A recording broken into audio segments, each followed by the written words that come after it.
America से deport किए गए 50 भारतीयों में हरियाणा के करनाल और कैथल जिलों के कुल 30 युवक शामिल हैं।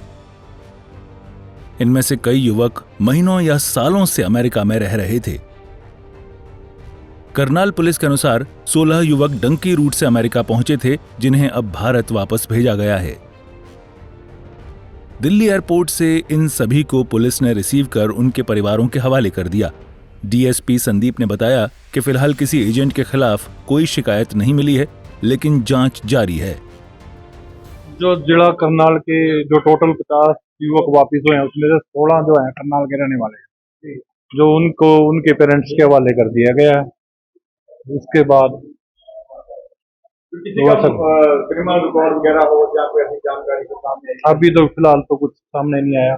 जैसे अलग अलग जगहों के करनाल के जो है 16 लोग अभी तक वापिस रिपोर्ट हुए हैं। क्या कुछ उम्र पसंद बताई जा रही है? अलग अलग एज ग्रुप के हैं, सारे यंग ही हैं। ये तो अभी क्लियर होगा भाई मैटर में, और सबको फिर सब उनके पेरेंट्स के हवाले कर दिया।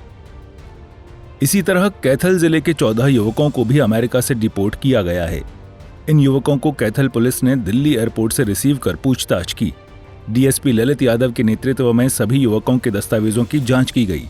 पूछताछ के दौरान तारागढ़ निवासी नरेश कुमार का आपराधिक रिकॉर्ड सामने आने पर उसे हिरासत में लिया गया, जबकि बाकी 13 युवकों को परिवार के हवाले कर दिया गया।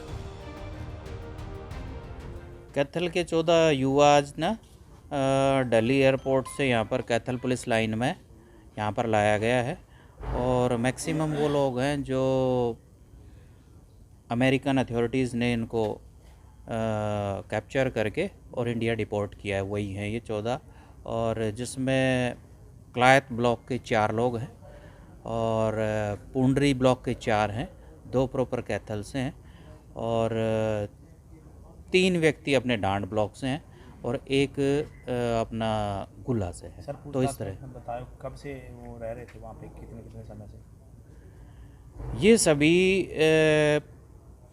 कोई 2022 से है, कोई रिसेंटली गया है और डिफरेंट एज ग्रुप के हैं और वर्क के लिए वहाँ पर गए थे। कोई क्रिमिनल भी?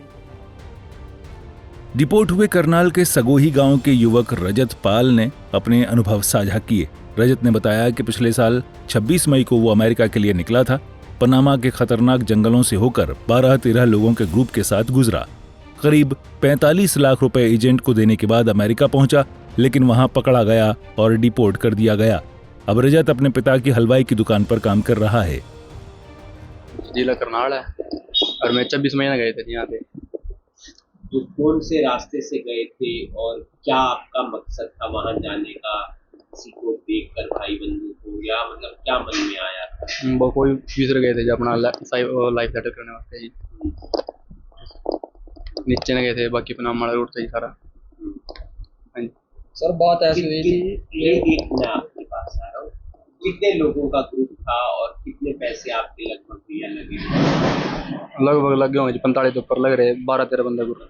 मैं 2 दिसंबर में बॉर्डर टप गया था जी। मेरे को रखा वो एरिजोना में पहला रहे थे जी 12-13 दिन। उसके बाद फिर हम गए थे लॉस एंजलिस गए थे जी, लुसियाना कैंप। रजत के भाई विशाल ने बताया कि उन्होंने भाई को विदेश भेजने के लिए दुकान, मकान और प्लॉट तक बेच दिए। करीब 60 लाख रुपए खर्च हुए, लेकिन अब सब कुछ खोकर परिवार फिर से शून्य पर आ गया है। सर पैसे तो सर 45 लाख के लग गए सर। और जो सर आगे मान लो बॉर्डर क्रॉस हो, उसके बाद भी बॉन्ड वगैरह की अपील करी, डाला भाई चलो कोई नहीं, अदक के तो खा लिया, आगे सेट हो जाए। तो आगे भी सर साइलम भी डाली, सब कुछ दिया सर। जो वो थी सर रिपोर्ट, जो डॉक्यूमेंट वहाँ फिल करना था वो सब फिल किए। तो उसके बाद भी सर डिपोर्टेशन लगी गई, केस रद्द कर दिया सर हमारा। सर एक एप्लीकेशन थी, उससे ही बात होती थी। तो उस टाइम बोल रहे थे भाई अभी सकता ही है, क्या पता थोड़े टाइम बाद ओपन हो जाए, ऐसे ही कुछ था मन में। तो इसीलिए इतना वेट करा, नहीं तो सर पहले बोल देते भी वापस ही भेजो अगर वापस डलना होता तो।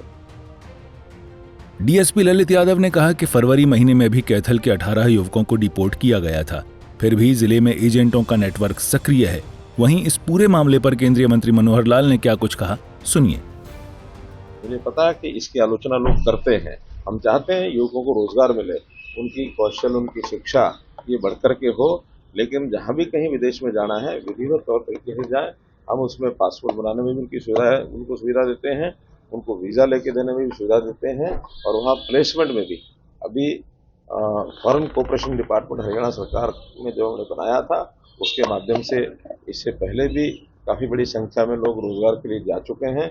अभी भी और से रिक्वेशन आई हुई है, बहुत से केयर टेकर इनकी आवश्यकता है, ड्राइवर्स की आवश्यकता है, तरह तरह की आवश्यकताएं वहाँ काम की पड़ती रहती हैं।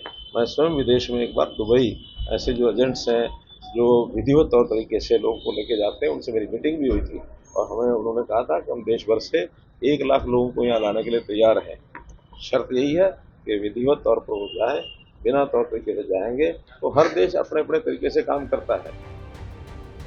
बहरहाल बेहतर जिंदगी की तलाश में अवैध रास्तों से निकले इन युवाओं की कहानी एक बड़ी चेतावनी है।